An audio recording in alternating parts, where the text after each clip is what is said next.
iko na madirisha, it has doors, iko na milango, and it has gates. na ina malango makuu. And every church you see, Na kanisa yote ambao unaiona, it is facing a certain gate of heaven. kuna mahali ambapo ilipo inatazamia malango kuu ya mbinguni. There is always a gate Hapo pana kuanga na malango kuu where you see any church. popote unapoona kanisa. These churches you see, Makanisa ambayo unayaona they are not opened by men. hayajafunguliwa tu na watu. God himself is the builder of the church. Mungu mwenyewe ndiye ambaye ametengeneza kanisa. And he sets it in a location Na huwa anaiweka mahali fulani, where there is a gate of heaven. mahali ambapo kunayo lango kuu la mbinguni. So here where we are, there is gate of heaven. Kwa hivyo hapa tulipo kuna lango la mbinguni. Because in heaven we have gates. Kwa sababu kule mbinguni kuna malango. In heaven we have doors. Mbinguni kuna milango. And in heaven we have windows. Na mbinguni kuna dirisha. Amen. Genesis chapter number 28. Mwanzo 28. I want to confirm to you that there are gates in heaven. Nataka kuhakikishia ya kwamba kunao malango kule mbinguni. Genesis 28. Mwanzo 28. Be there together with me. Nenda pale pamoja nami.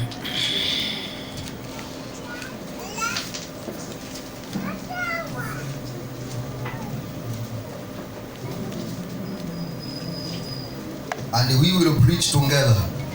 Tutahubiri pamoja. So if you are there, you may read verses number 17. Kama umefika pale, soma kuanzia mstari wa 17. Genesis 28, 17. Mwanzo 28 mstari wa 17. You may read it for us. Naweza katusomea Anybody. mtu yeyote. Naye akaogopa akasema, mahali hapa hapatisha kama nini? Bila shaka hapa ni nyumba ya Mungu, napo ndipo lango la mbinguni. Amen. Soma Kiingereza. Acha nisome kwa lugha ya Kigeni.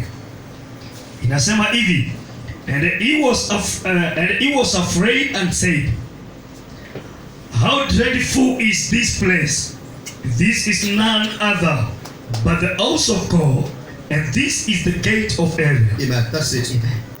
Any church you see, Kanisa lolote ambalo unaliona, so that it may qualify to be the house of God, ndiposa ikuwa imefikia kiwango cha kuitwa nyumba ya the Mungu, gate of heaven is there. pale lazima pawe na lango la mbinguni. So the Bible says, Kwa hivyo Biblia inasema this is nothing else but the house of God. hii sio kitu kingine bali ni nyumba ya Mungu. And the reason why it is the house of Kwa God, sababu ya kuitwa nyumba ya Mungu it is because there is gate of heaven there. ni sababu ya kuwa kuna lango la mbinguni pale. Because you cannot just open a Kwa church. sababu huwezi tu kafungua kanisa. We are directed by the mechanisms of heaven, Huwa tunaongozwa na zile vitu zinatendeka kule mbinguni. and we are placed where God wants us to be. Na huwa anatuweka mahali ambapo yeye anataka tuwe. We are where God wants us to be. Tuko pale ambapo Mungu anataka tuwe. God wants us here. Mungu anataka tuwe mahali And hapa. there is gate of heaven here. Hapa kuna lango la mbinguni. So now today we'll be communicating about opening our heaven. Kwa hivyo leo nitakuwa nazungumzia kuhusu kufungua mbingu. Because we may sit at the gate of heaven, Kwa sababu tunaweza kukaa katika lango la mbinguni and the gate can be closed. na ile lango linaweza likafungwa. Amen. There are doors in heaven. Kuna milango mbinguni. Revelation 14 verse 1. Revelation 4:1. Revelation 4:1. There are doors also. Ufunuo 4 mstari wa kwanza kuna milango pia. I want to confirm there are also doors in heaven. Nataka kuhakikishia kwamba kuna milango pia kule mbinguni. Inasema hivi, Revelation chapter 4 verse 1. After this I looked, After this I looked, and behold, a door was opened in heaven, and door was opened in heaven, because there are doors in heaven. Mlango kafunguka mbinguni kwa sababu kuna milango mbinguni. Ingia Yesu makoma mazuri. So there are doors also in heaven. Kwa hivyo kuna milango kule The mbinguni. Bible says, as I looked, Biblia inasema nilivyotazama, and door was opened in heaven, mlango kafunguka mbinguni. because there are doors in heaven. Kwa sababu kuna milango mbinguni. Heaven has doors, Mbingu linalo milango and heaven has na gates, mbingu lina malango and also heaven has na windows. pia mbingu lina madirisha. Amen. Heaven also has windows. Mbingu linalo madirisha. Malachi 3:10. Malaki 3:10. I want to confirm that heaven has windows. Yaani kuhakikishia kwamba mbingu ina And I madirisha. want us to operate an open heaven. Nataka tufanye kazi chini ambayo mbingu imefunguka. The gates of God which are facing here and the doors and the windows, we will open them today. They will stay open. Malango, madirisha na milango ambayo inaongezea mahali hapa lazima itafunguka. Amen. Amen. There are windows also. Malachi chapter 3 verse number 10. The Bible says, "Bring ye all the tithe into the house, into the storehouse, that there may be meat in my house, and approve me now herewith, says the Lord of hosts, if I will not open you the windows of heaven." He will not open the windows of heaven because there are windows in heaven. Amen. Karibu kama sitawafungulia madirisha mbinguni sababu kule kuna madirisha. Now we agree together. Hivyo sasa tumekubaliana. Heaven has gates. Mbingu Amen. linalo malango, Heaven has doors. mbingu linalo milango, And heaven has windows. mbingu linalo madirisha. Hallelujah.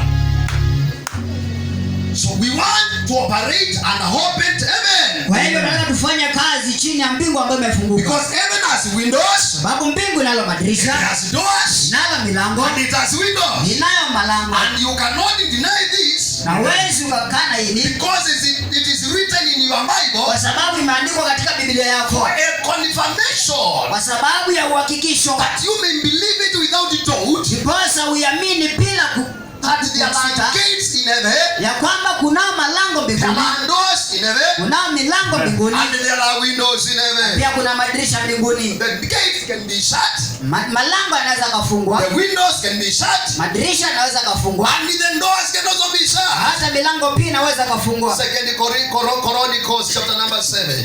Nyakati wa pili, Second Chronicles 7 Nyakati wa pili verses number 13. mstari wa 13. My message is very clear. I want us to understand. Ujumbe huu ni mwepesi, nataka kila mtu I want auelewe. us to open. Nataka tujifungue sisi tuelewe. 2 Chronicles chapter 7 verse 13. This is how the Bible says.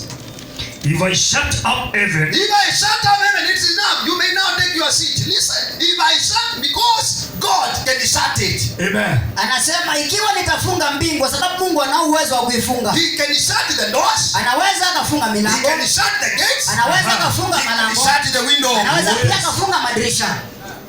So now I want to talk about operating an open heaven. Nataka nizungumzie kufanya kazi chini ya mbingu ambayo imefunguka. Because we now agree Kwa sababu there tumekubaliana are gates in heaven, kuna malango mbinguni, there are doors in heaven, kuna milango mbinguni, and there are windows in heaven. pia kuna Amen. madirisha mbinguni. And there is another thing we agree together. Na kuna kitu kingine tunakubaliana, They can be shut. pia Amen. inaweza kafungwa.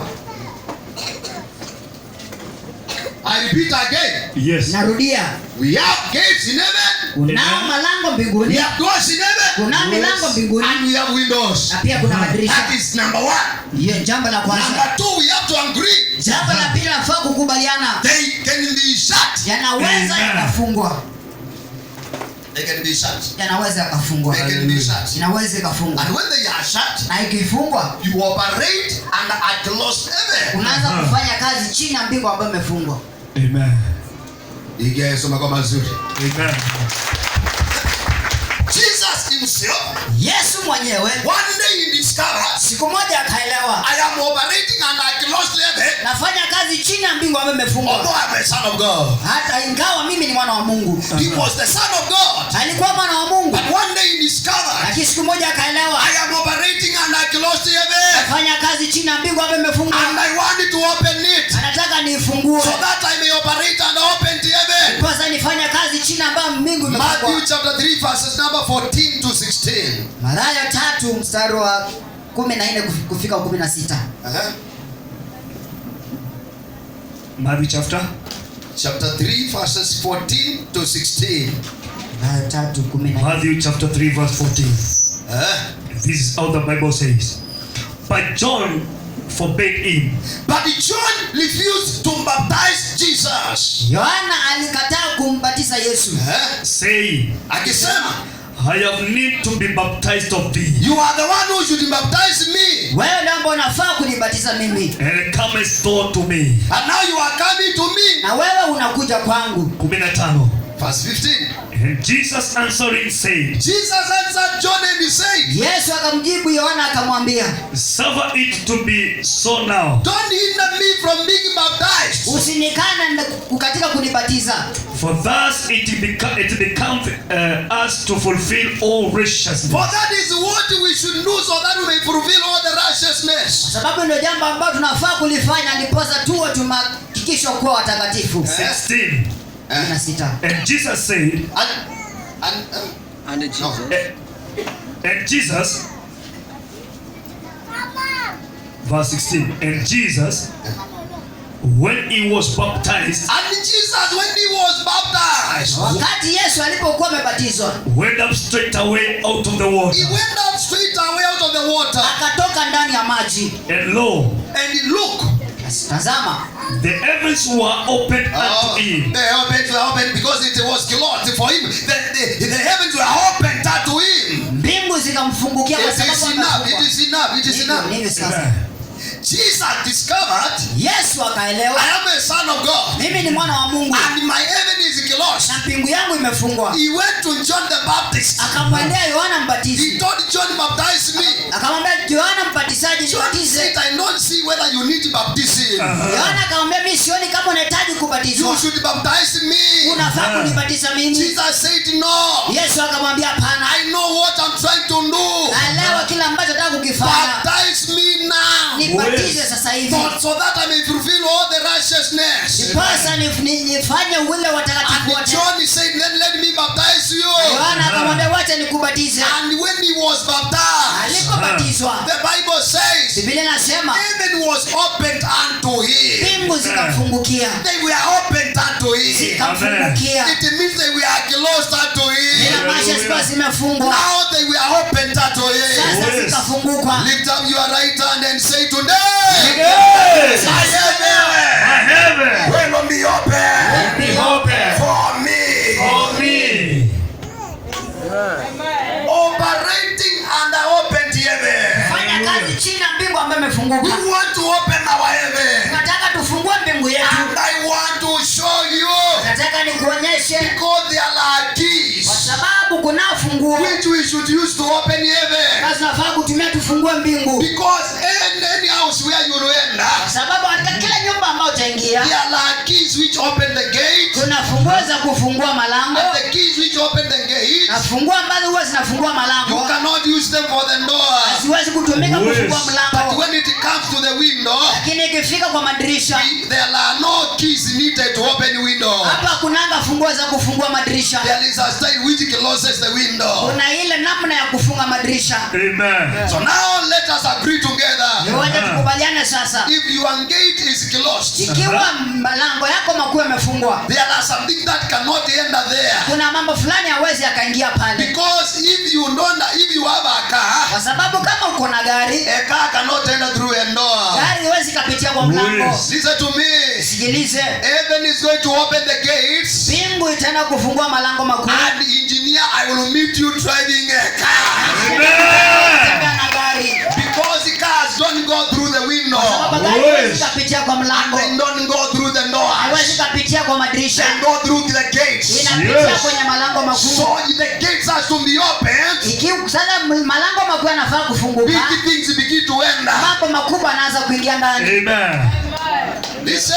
Sikiliza, You cannot put a chair through the window. hawezi ukapitisha kiti kwa mdirisha, You cannot put a table through the window. hawezi ukaingizia meza kupitia dirisha. You need an open door Unahitaji Yes. mlango ambao so umefunguka, that you may bring in a chair like this. kwa sababu umetembeza kama hii ndani. To bring a motorbike in, you need an open door.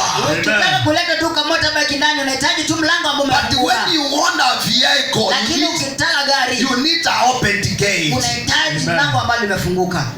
Ndio. Amen. So let us now be together. Mungu atatuwe pamoja. I want to operate under open heaven. Amen. Fanya kazi chini ya mbingu ambayo imefunguka. That even when you are walking, you know my heaven is open. Amen. Iwe wakati unatembea unajua mbingu yangu imefunguka. My heaven is open. Mbingu yangu imefunguka. So there are keys. Kwa hivyo kunao funguo. Matthew Yes. 16:19. Mathayo 16:19. You may be there. We want to agree that there are keys. Nataka tukubaliane kwamba kunao funguo. We have agreed that there are gates, there are doors, and there are windows. Tunakubaliana kunao madirisha, kunao milango We na have milango. agreed that they can be shut. Tunakubaliana yanaweza kafungwa. And we have also agreed that they can be opened. Oh yes. Tunakubaliana yanaweza I kafunguliwa. want us to agree that there are keys. Tunakubaliana sasa kunao funguo. In the book of Matthew chapter 16 verse 19, the Bible says, "And I will give unto thee the keys of the kingdom of heaven." Akandoria zembengano mokondombosa kadapinga. Nami nitakupa wewe funguo za ufalme wa mbinguni.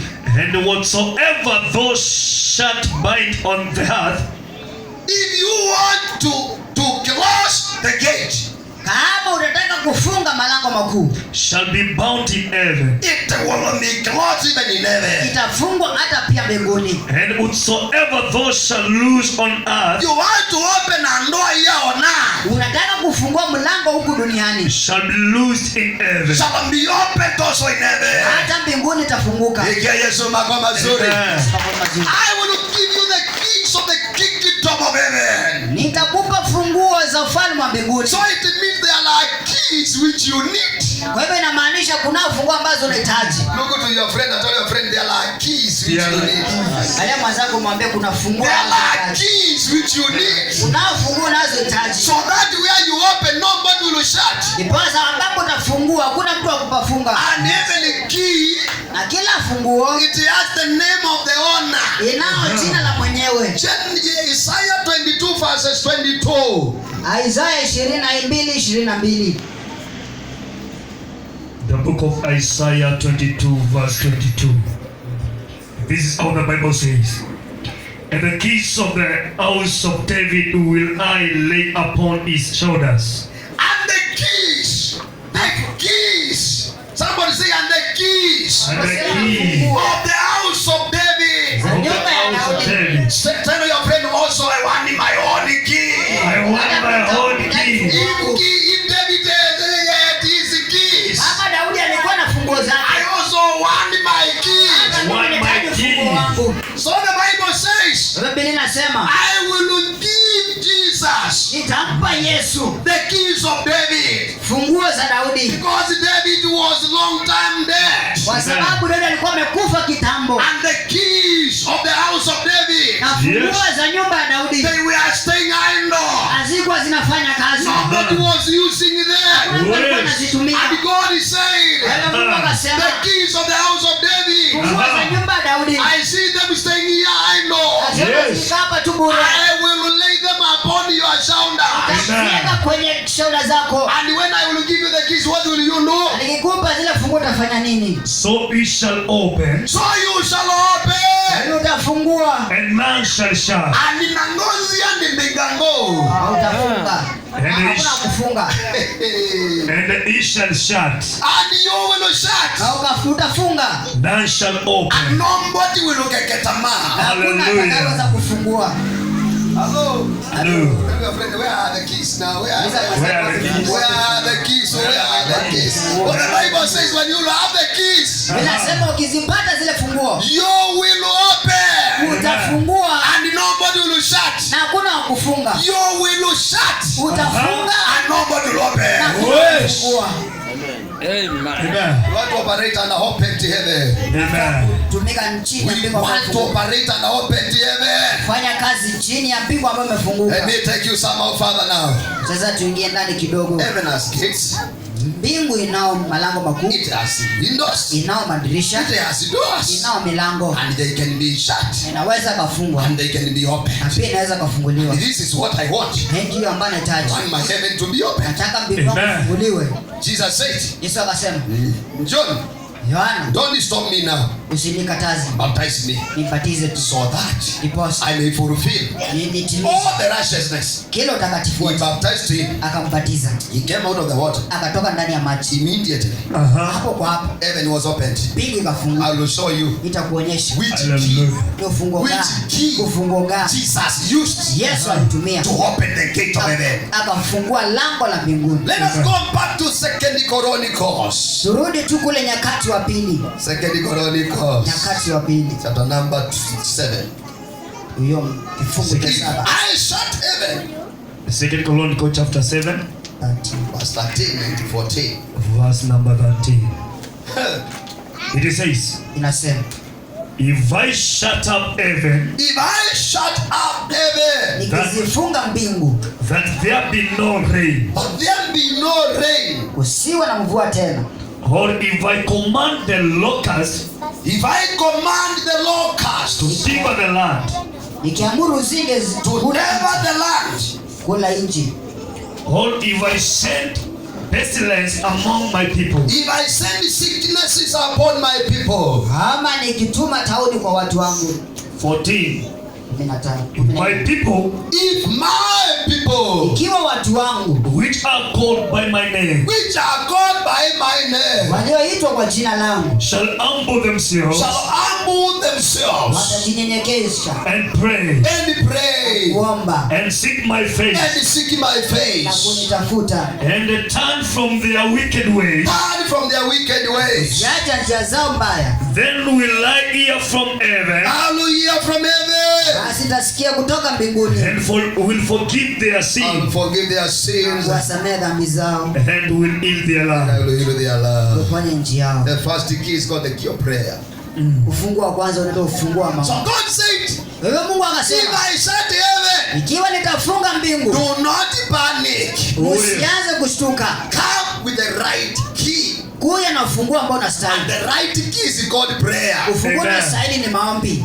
John baptized many people. Yohana aliwabatiza watu wengi. It was not only Jesus who was baptized, Sio Yesu tu pekee ambaye alibatizwa. but all the people who were baptized, Watu wote ambao walibatizwa they never used the right key. hawakutumia funguo They unaostahili. were baptized by John. Walibatizwa na Yohana, They went home with their heavenly clothes. wakarudi nyumbani tu mbingu yako They imefungwa. continued to operate their business Wakazidi tu kuendeleza biashara zao. when their heaven is closed. Ikiwa mbingu zao They zimefungwa, went and got married. wakaenda tu wakaoa na The kuoleka, heaven was closed. lakini mbingu zao zilikuwa They zimefungwa. went and opened the churches, Wakaenda wakafungua makanisa, but their heaven was closed. lakini mbingu zao zilikuwa Yes. But zimefungwa. when Jesus was baptized, Lakini Yesu alipokuwa he anabatizwa, said, I cannot operate under closed heaven. akasema Yes. siwezi kufanya kazi chini ambayo mbingu But the imefungwa. Bible says in 2 Chronicles, Biblia inasema Nyakati wa pili, if I shut heaven, ikiwa nitazifunga if mbingu, my people who are called by my name ikiwa Yes. watu wangu wanaoitanishwa na jina shall langu humble themselves and pray. watajinyenyekesha. So Jesus said, Hivyo Yesu akasema, I will use the right key nitautumia ufunguo which unaostahili, opened the gates of heaven, unaofungua Yes. malango ya which mbinguni, opened the door of heaven, unaofungua milango ya and mbinguni, my heaven will be na open. mbingu yangu It is itafunguka. called the key of prayer. Unaitwa ufunguo wa maombi. Tell us some of the key of prayer. The Ambia key mwenzako of ufunguo wa prayer. The maombi. key of prayer. Ufunguo wa maombi. The key of prayer. Ufunguo wa maombi. Prayer. If it can open heaven, Kama inaweza kafungua mbingu, there is no other door on earth hakuna mlango mwingine hapa duniani which it cannot open. If Hallelujah. that key can qualify to open heaven, ufunguo una uwezo wa kufungua mbingu. there is no job which it cannot open. Hakuna Amen. kazi ambayo huwezi If kakufungukia. that key can qualify to open heaven, Kama ufunguo una uwezo wa kufungua if mbingu, that key can qualify to open heaven, kama ufunguo una uwezo wa kufungua mbingu, there is no womb that it cannot open. huwezi kafunguliwa. I say if that key can qualify to open heaven, Nasema kama ufunguo utaweza kufungua mbingu, it cannot fail to open a door for you to go to America. huwezi kufungulia mlango uende kule Marekani. That is a master key. Ufunguo ule ambao unaweza fungua kila The kitu. problem with the other people who were baptized by John, they Shida ya watu ambao wale wengine walibatizwa na Yohana, never understood the key of opening heaven. hawakuelewa ufunguo wa kufungua mbingu. But Jesus understood the key. Lakini Yesu alielewa funguo huu. Luke chapter 3 verses 21. Luka 23 mstari wa 21. Listen to what Jesus did so that heaven may be open. Sasa kile ambacho Yesu alisema ndipo sasa mbingu ifunguke. Matthew does not want to tell us the truth. Mathayo hataki kutuambia ukweli. But let us hear what Dr. Lucas says. Wacha tusikie kile ambacho Daktari Luka anakisema. Luke 23. Luke 3:21. Or Luka 3:21. 3:21. Luke 3:21. This is how the Bible says in the book of Luke 3:21. Now when all the people were When baptized, all the people, somebody say all the people were baptized. baptized. It came to pass It came to pass. Kuja kutimia. that Jesus also being baptized Jesus also being baptized. Yesu naye pia tu akibatizwa. and prayed, He was praying. Alikuwa anaomba. and the heaven was And heaven open. was open. Mbingu ikafunguka. Ikia Yesu makofi mazuri. Hallelujah. The Bible makes it very clear. Biblia inaiweka kwa namna ambayo All the tunabatiza. other people were baptized. Watu wale wengine wote walibatizwa. Although they were baptized, Hata kama tu walibatizwa. there is something important they never did in their Kuna life. kitu ambacho cha maana sana wabu kifanya kwa You maisha can yao. do many things in the church. Unaweza ukafanya vitu vingi kanisani. Pastor can do many things unto you. Basi anaweza kufanyia vitu nyingi He kwa can wewe. lay his hands upon you. Hata Yes. kukuwekelea mikono. But Pastor, let me tell you the truth of the Bible. Ngoja mchungaji kuambia ukweli wa The maandiko. Bible says lay your hands only upon the sick people. Biblia imesema tu wekelea wagonjwa mikono pekee. Wagonjwa. Yes. Ask your friend, are you sick? Oh, ni Ask your friend, are you sick? Wewe ni mgonjwa. Are you sick? Are you sick? Are you sick? Are you sick? Are you sick? Are you sick? Are you sick? Are you sick? And every time you want the pastor to lay his hand upon you, are you sick? Are you sick? Unahitaji tu wekelea mikono, wewe ni mgonjwa. Amen. Are you sick? Wewe ni mgonjwa. I see people who are strong. Naona watu ambao walikuwa na nguvu They sana. want the pastor to lay his hands upon them. Wanataka tu pasa wekelee The mikono. Bible says lay your hands upon the sick and they will be healed. Biblia inasema tu wekelee wagonjwa mikono na wataponywa. Amen. Hallelujah. But you see people who are not sick, they want the pastor to lay his hands upon them. Unaona watu wengine si wagonjwa na wanahitaji mchungaji awekelee mikono. You are not the first person. Wewe sio mtu wa The kwanza. Bible says all people, Biblia imesema watu we wote are baptized by John. walibatizwa na Yohana. All people, Watu wote, all people. watu wote. John baptized them, Yohana akawabatiza. but heaven never opened it for them. Lakini Oh, yes. mbingu haikuwafungukia. Why? Kwa nini? Because after being baptized by John, Kwa sababu baada ya kubatizwa na Yohana they were rising from the water and going home. walikuwa wanatoka ndani ya maji na kwenda nyumbani. But the Bible says when Jesus was Lakini baptized, inasema wakati Yesu alikuwa anabatizwa he was praying. alikuwa Hallelujah. anaomba. Others never prayed, Wale Oh, wengine yes. hawakuomba for they never knew the key kwa sababu Aha. hawakuelewa which ufunguo. opened the doors of heaven. Ambao Yes. ufungua malango ya The mbinguni. first key is called the key of prayer. Ufunguo wa kwanza unaitwa ufunguo wa maombi. Amen. So Jesus said, Hivyo Yesu akasema I will pray. nitaomba. Nobody else had prayed. Hakuna mtu mwingine ambaye aliomba. Only Jesus. Ni Yesu tu pekee yake. After baptism, Baada ya he kubatizwa entered in prayer. akaingia ndani ya maombi. Read it again. Luke 3:21. Tusomee tena Luka 3:21. How do you read? Luke 3:21, the Bible says, now when all people were baptized, Now when all people were baptized. Hao watu wote walipokwisha kubatizwa. it came to pass, Wait there. Tell your friend all people. all people, Tell somebody all people. all people, Tell some all people. all people. We don't know their name. Hatujui majina yao. We don't know they were females or they were males. Yes. Ni wanaume ama walikuwa wanawake. Because when you don't engage in prayer, Kwa sababu kosa kuingia ndani ya maombi. nobody will ever recognize you. Hakuna mtu Amen. ambaye atakayeelewa. Hakuna mtu anakutambua. Kuna mtu When akutambua. you don't engage in prayer, Ikiwa utaingia ndani ya maombi, you will be among all people. utakuwa katikati ya wale ambao huitwa We watu don't wote. want you to be among all people. Hatutaki uwe kati ya wale wanaitwa We watu want wote. you to make a difference. Wewe kuwa mtu wa kitofauti. All women who come to this church, Wanawake wote ambao unataka ni sahihi. you can become a woman of difference. Unaweza jifukua mwanamke wa All kitofauti. men who come to this church, Wanaume wote ambao unataka ni they sahihi. may be in the group of all men. Wanaweza prayer, Ukiingia ndani ya maombi, you will not be among a man. hautakuwa katikati ya You wanaume. will be somebody of recognition. Utakuwa kutambulika. So all people, Wale watu wote we don't recognize them. huwa hawatambuliki. We don't know their name. Hatujui majina We yao. don't know they were male or they were female. Hatujui walikuwa wanaume ama We wanawake. don't know they were fat or they were thin. Hatujui walikuwa wamenona ama We walikuwa don't know they wakonje. were poor or they were rich. Hatujui walikuwa matajiri ama But maskini. there is a man who is going to make difference in life. Lakini kuna mtu ambaye ataweka utofauti katika maisha yake. Although others have been baptized in Joloda Hata kama wale wengine wamebatizwa pale and they Yordani, have never been recognized, na hawajatambulika. he is coming to the same place. Amekuja tu mahala pale He is tu. going to be recognized. Yes. He is going to be recognized. Yes. In the same place. Mahali He pale will pale. become different. Atafanyika mtu wa kitofauti. What did he know? Alifanya nini? Rudia tena. I'll repeat. Now when all people were baptized, it came to pass that Jesus also being baptized and prayed, And pray. the heaven was open. Heaven was open.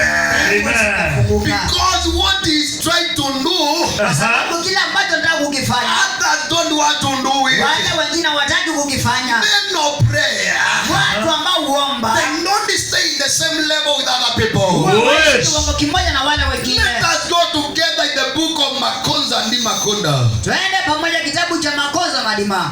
Good. Good. Hallelujah. Hallelujah. Matthew chapter number 17. Mathayo kifungu cha 17. Matthew 17. Mathayo 17. Matthew 17. Mathayo 17. We are right there. Tuko pale. For verse number 1. Kuanzia mstari wa kwanza. Matthew 17 verse 1. And after 60 days, After 6 days, Baada ya siku 6, Jesus taken Peter, Jesus took Peter, James, James, Yakobo and John, and his John, brother, na Yohana nduguye, and bringing them up into an high mountain. he brought them above. up to a high mountain. akawaleta juu ya mlima mrefu. Verse 2, and was transfigured before them. He was transfigured before them. Akageuka sura yake mbele And yao. let's go in chapter number 26 Tuende mstari wa 26. Chapter. of Matthew. Mathayo Chapter 26.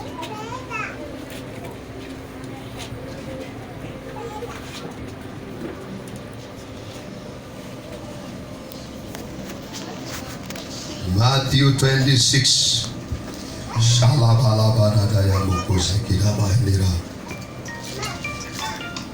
How wonderful is a prayer. Hallelujah. Prayer will never make you in the same level with other people. maombi yatakutoa kiwango ambacho wale wengine waliko. You will be somewhere alone. Utakuwa mahali pengine You peke will yako. be somewhere alone. Utakuwa kiwango kingine peke yako. Amen. Verse 36. Mstari wa 36. Matthew 26, verse 36. This is how the Bible says. Then cometh Jesus with them Jesus came with them Kisha Yesu akaenda pamoja nao unto a place called Gethsemane, into a place called Gethsemane. mpaka bustani itwayo Getsemane. and said unto the disciples, And he said to the disciples, Akawaambia wanafunzi wake, sit ye here sit you here ketini hapa while I go and pray yonder. while I go and pray yonder. hata niende kule nikaombe. Verse 7 and 8. Verse 7 says, and they took with him Peter He took with him Peter Akamchukua Petro, and the two sons of the and Zebedee, two sons of Zebedee. wale wana wawili wa Zebedii, and it became to be sorrowful And and he very began happy. to be soulful Very and heavy. very kandori na no mazuka. kaanza Amen.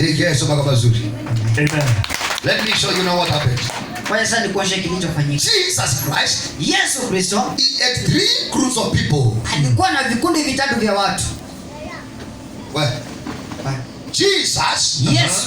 in his church, Katika kanisa lake he had 3 types of people. alikuwa na watu tofauti. 3 groups of people. Vikundi vitatu vya watu. The first group, Kikundi cha kwanza we call it the group of the followers. inaitwa kikundi cha wafuasi. And they were too many. Na walikuwa wengi kabisa. Jesus had too many followers. Yesu alikuwa na wafuasi wengi kabisa. One day he decided to give the followers food. Siku moja akaamua kuwapa wafuasi wake chakula. The bread wanted without counting women, they were 5,000 men. Wanaume bila wanawake na watoto walikuwa 5,000. But they were followers. Lakini walikuwa tu wafuasi. Now Jesus had another group Na Yesu alikuwa na kikundi kingine of the disciples. cha wanafunzi. They were 12 in number. Walikuwa 12. But now Jesus Lakini sasa Yesu had another group alikuwa na kikundi of kingine intercessors. cha waombezi. They were 3 in number. Walikuwa watatu tu. Hallelujah. Listen. Sikiliza. A lot of followers. Wafuasi wengi kabisa They are following Jesus. wanamfuata Yesu. They are following Jesus.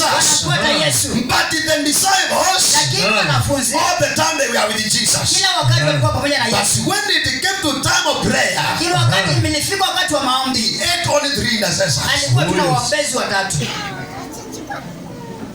So now the Bible says, from where we have read, Maandiko imesema mahali ambapo tumesoma, he came with his followers. akakuja na wafuasi wake, He led them somewhere. akawaacha mahali, He came with the disciples. akasonga mbele na And wanafunzi, he came to a place. na akafika mahali, He told them, akawaambia, although you are my disciple ingawa nyinyi tu ni wanafunzi and you wangu don't pray, na muombi, you cannot go beyond here. hauwezi Oi. kusonga mbele There hapa. are some places you can never go beyond. Yes. Kiwango ambavyo huwezi ukasonga. Although Jesus will be leading you, Ingawa hata Yesu there anakuongoza, are places he cannot lead you beyond. kuna Yes. mahali ambapo hata kusongesha So the kwenda. Bible says he came to a certain place. Maandiko yanasema akafika mahala fulani. Amen. I'll read. As Giara. Listen, he came to a certain place. Read. Verse 37. I'll repeat. And he took with him Peter and the 2 sons of Zebedee. Hapo nyuma. Chapter 6. Or that 6. Then cometh Jesus with them unto a place called Gethsemane, and said unto the disciples, Sit ye here, Sit here. How you? while I go and pray yonder. Good. You may take your seat now. Thank you. He came with the disciples Akakuja na wanafunzi and wake, he told them, akawaambia, there is a level I cannot go kuna kiwango ambacho siwezi with the nikaenda, people who are not men of prayer. watu ambao huwezi He wakaomba. said, sit here. Wewe niketini You hapa, can never go beyond here. huwezi Yes. kusonga mbele hapa. Although I came with you from there, Hata kama tumetoka you kutoka can nini, never go beyond here. huwezi kusonga mbele hapa. And that's why some people, Ndio maana watu wengine although you are saved, hata kama tumeokoka, although you have Jesus, kama uko na Yesu, your life has gone mad somewhere. maisha yako yamekwama mahala fulani. Hallelujah. You must come to a place where you will kwama. Unafaa kuja mahali ambapo utakwama. You will kwama somewhere. Utafika mahali ukwame So hapo. the disciples of Jesus, Wewe wanafunzi wa Yesu they kwama somewhere. wakakwama mahali fulani, He told them, akawaambia you can never go beyond this place. hakuwezi kusonga mbele hapa, You cannot go beyond this place. hakuwezi kusonga mbele hapa. Do you want promotion in your job? Unataka upandishwe cheo katika kazi yako? Prayer. Omba. Prayer. Maombi. Prayer. Maombi. Do you want promotion in your business? Unataka kupandishwa kiwango kingine katika That you biashara may yako? stop kwamaling in one place. Yes. Waache kukwama katika kiwango kimoja. Amen. Prayer. Amen. Prayer. Amen. So he came with them at a certain place. Mtu akafika katika kiwango fulani, He told them, excuse me, akawaambia nyinyi, nobody can go beyond this place hakuna mtu anaweza kasonga mbele hapa unless he is a prayerful man. ikiwa Yesu sio mwombezi. Hallelujah. Haleluya. Look to your friend, tell your friend, Bila mwenzako mwambie mtu mwenzangu, I hear the Spirit I hear the Spirit telling me ataniambia where you have kwama, where you have kwama, you will never kwamuka from there you never kwamuka from there until you kwamuka in prayer. until you kwamuka in prayer. You have to kwamuka in prayer. You have to kwamuka in prayer. Amen. Tell your friend, kwamuka in prayer. Kwamuka in prayer. So they came to the certain place. Wewe akafika mahali He fulani, said, you cannot go beyond here. akasema mwezi ukasonga mbele You hapa, can never go ahead of here. mwezi ukasonga mbele You hapa, can never move from here mwezi ukasonga mbele hapa, because you are not in prayer. kwa sababu nyinyi hamwombi. Sit there. Ketini hapa, Somebody say sitting. Sitting. He said, sikiliza, I have come to push you. Nimekuja tu nikusukume. From a point of sitting Kutoa kiwango hicho cha kuketi to a madukani. point of walking, Hallelujah. to a point of moving. Cha kusonga I have mbele. got to push you from being sitting Kutoa mahali pa kuketi. so that I may quicken you Sasa nikuharakishe. to make any moving. Yes. I want you to make any moving. So he told them, Akawaambia, if you are not intercessor, kama nyinyi sio waombezi, you will be sitting. Yes. unaketi tu hapa. I don't want to be sitting. Sitaki kuwa mtu wa kuketi. I want to be moving Mtu wa kusonga mbele. from one level to another level, Kutoka kiwango level kimoja to kwenda one kingine. position to another position, Nafasi nyingine kwenda from kingine. one junction to another junction. Mahali fulani kwenda mbele. I refuse to sit down. Refuse to sit down. But this man, Lakini because they didn't want to be kwa intercessors, sababu hukutaka kuwa waombezi. they said it is okay. Wasema tu ni sawa. Let us sit there. Wacha tu tuketi hapa. Sasa ninakuina wewe bwana. Sana kunanga joke utafanya nini? No. Hapana. I will give you the keys of heaven. Nitakupa funguo za That you mbinguni. may never stay without job. Sasa uache kuishi bila I kazi. give you the keys of heaven. Nitakupa funguo za mbinguni. Hallelujah. And he took. Akachukua. Listen. Sikiliza. Intercessors, Waombezi they are taken by God to levels. huwa anachukua na Mungu mwenyewe kupeleka kiwango kingine. They not lift themselves. Huwa wajiinui. He is the one who takes them. Yeye mwenyewe ndiye anawachukua. And the Bible says, Biblia inasema after 60 days, baada ya siku 6, tell your friend if you are intercessor, kanyama zako mbele kama ni muombezi. your days are numbered. Zako You zimehesabiwa. can never be there forever. Huwezi ukaishi pale. Your days are numbered. Yes. So the Bible says after 60 days, Inasema baada ya siku 6. because when you become an intercessor, Kwa sababu ukifanyika muombezi, God numbers your days. Mungu anza kuhesabu siku God zako. numbers your days. Mungu hesabu siku That zako. is why Jesus came to Bethsaida. Maana Yesu alipofika pale He Bethsaida, found a certain man there. akapata mtu fulani pale. And he knew he had been there for a long time. Na akajua amekuwa pale kwa muda mrefu. Jesus knew the case of this man. Yesu akajua hali ya huyu jamaa. Because Kwa intercessors, sababu waombezi, their period in trouble is numbered. maisha yao katika matatizo huwa inahesabiwa. There is a level, there are days which your problem cannot go beyond there. Yes. So, matatizo yako hawezi kasonga mbele yako. Hallelujah. So the Bible says after 60 days, Inasema baada ya siku 6, he took John akamchukua Yohana and James na Yakobo and Peter na Petro to a high mountain. katika mlima Tell mkuu. somebody in the sense that go higher. Leo mambo za kuombezi upanda They juu go sana. higher. Huenda juu They zaidi. go higher. Huenda juu They zaidi. go higher. Huenda juu zaidi. He told Peter, John, and James, Akamwambia Petro, Yakobo, because you are intercessors, sisi ni waombezi. I will take you higher. Akawapandisha juu. He took them there. Akawapandisha juu. They never took themselves. Hawakujipandisha kule juu. Because intercessors Sababu waombezi are taken up by God. kuunganishwa tu na Mungu. They are lifted by God. Kuinuliwa na Mungu. If I shut up heaven, Ikiwa nitazifunga mbingu, my people are called by my name. watu wangu ambao wameadanishwa kwa Shall jina langu humble and pray. watajinyenyekesha. Itafunguka. Yao. Itafunguka. It will be open. Itafunguka. It will be open. Itafunguka. It will be open. Somebody say hallelujah. Hallelujah. Somebody say hallelujah. Hallelujah. Any miracle that you receive, Kila muujiza ambao unaopokea it is a result of opened heaven. ni kwa sababu ya mbingu ambayo imefunguka. Amen. Amen. Oh my God. Because of that, let me show you this. Sababu ya muda nikuonyeshe hii. First Samuel. Samueli wa kwanza. First Samuel. Samueli wa kwanza. Shahada Rabuzia la Kasuka. Men of prayer. Watu wa kuomba. Men of prayer. Watu wa kuomba. Men of prayer. Watu wa maombi. I hear God say, Sikia Mungu akisema, tell these people waambie watu wao to go back warudi to the place of prayer. mahali pale pa wokovu. Also go back to the place of prayer. Tumerudi katika nafasi ya kuabudu. There are levels God wants to go with you. Kuna viwango ambazo Mungu anataka kwenda na wewe. My God is just telling me to tell you there are mountains He wants to climb with you. Nasikia akisema kuna milima ambayo anataka kupanda na But wewe. He doesn't climb with men who don't pray. Lakini hapandi kule na watu ambao waombi. There are levels which God is taking His ministry. Kuna viwango ambavyo Mungu anapeleka huduma hii. But He does not take people who are not men of prayer. Lakini wapandishi watu ambao hawaombi. He wants men of prayer. Anataka watu wa kuomba. Usher them where others can never get. Awaingize mahali ambapo wengine hawezi wakafika. First Samuel Samueli wa kwanza chapter 1. kifungu cha kwanza.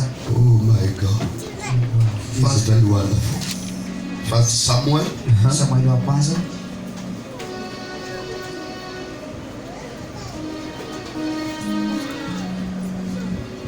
First Samuel. Samueli wa kwanza.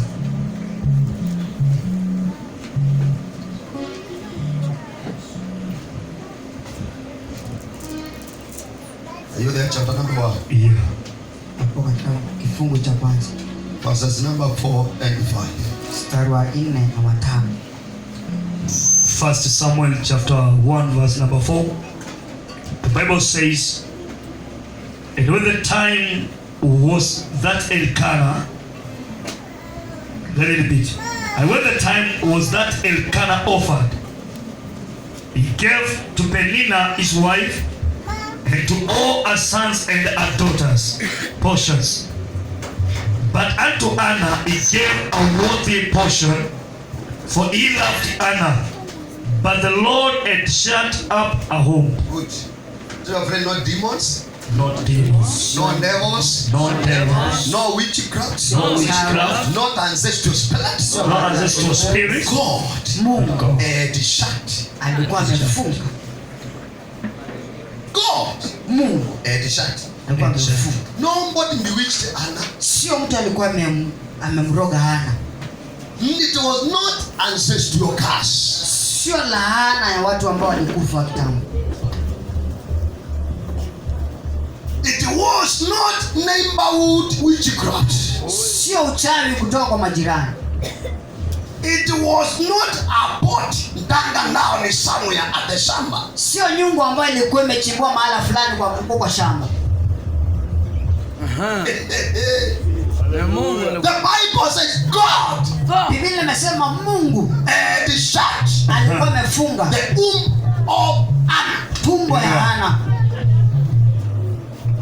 When I was trying to do investigation about this life of Anna, Nilipokuwa ninafanya uchunguzi kuhusu maisha ya Hana, I discovered that Anna nikakuja kutambua kwamba Hana was given double portion. alikuwa anapatiwa sehemu mbili. That when the husband gives Peninnah 200, Kama mzee wake atampatia Penina 200, he would make sure that he has given Anna 400. alikuwa anahakikisha kwamba Hana amempa 400. The Bible says Biblia inasema he gave him double portion alikuwa anampa sehemu mbili because of two kwa reasons. sababu ya sababu mbili. Hallelujah. It means the husband of Anna was spiritual. Inamaanisha mzee wa Hana alikuwa wa kiroho. The husband of Anna was spiritual. Mzee wa Hana alikuwa wa kiroho. He gave Anna 2 times. Alikuwa anampa Hana sehemu mbili. The Bible says Biblia inasema the first sacrifice, dhambi ya kwanza it was because he loved her. ni kwa sababu alikuwa We anampenda. call it love offering. Inaitwa tu sadaka ya upendo. That you give because you love God. Hii unapeana kwa sababu unapenda Mungu. It is not because there is something you want. Si ati kwa sababu kuna kitu unakitaka. But this man could also enter in the pocket Lakini mzee huyu angeweza kuingia mfuko wake and give Anna another na sacrifice. anampa Hana sadaka nyingine. And tell Anna, Na anamwambia Hana, this other sacrifice, sadaka hii it nyingine is because God has closed your home. ni kwa sababu Mungu amefunga tumbo yako. So it was a sacrifice Kwa hivyo ilikuwa sadaka to open ya kufungua the womb of Anna. tumbo ya Hana. So now Anna could come to the church Kwa hivyo Hana angekuja kanisani and give the offering na atoe zile sadaka and go. na arudi nyumbani. What is the problem of Anna? Shida ya Hana ni nini? Having given it 2 times. Baada ya kutoa tu sadaka mbili mara When mbili, Peninnah was giving 200, Anna has given 400. Penina anatoa 200 naye Hana anatoa 400. But Anna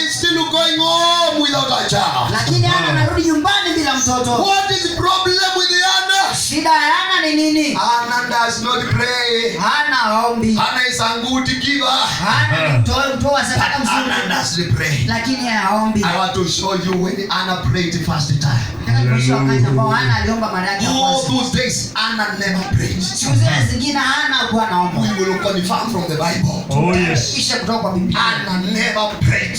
Oh, yes. Hajawahi kuomba. And this is why. Na ndio sababu. This is why Ndio sababu. the womb remained the lost. Tumbo yake Hallelujah. ilikuwa imefungwa. Oh, I know what I'm talking about.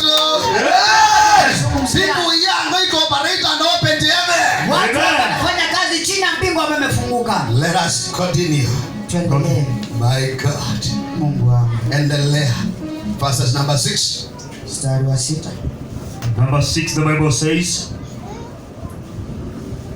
and the adversary also provoked a soul, for to make her fret, because the Lord had shut up her home. Penina never had problem. Penina hakuwa na shida. The Bible says Biblia inasema Penina Penina provoked.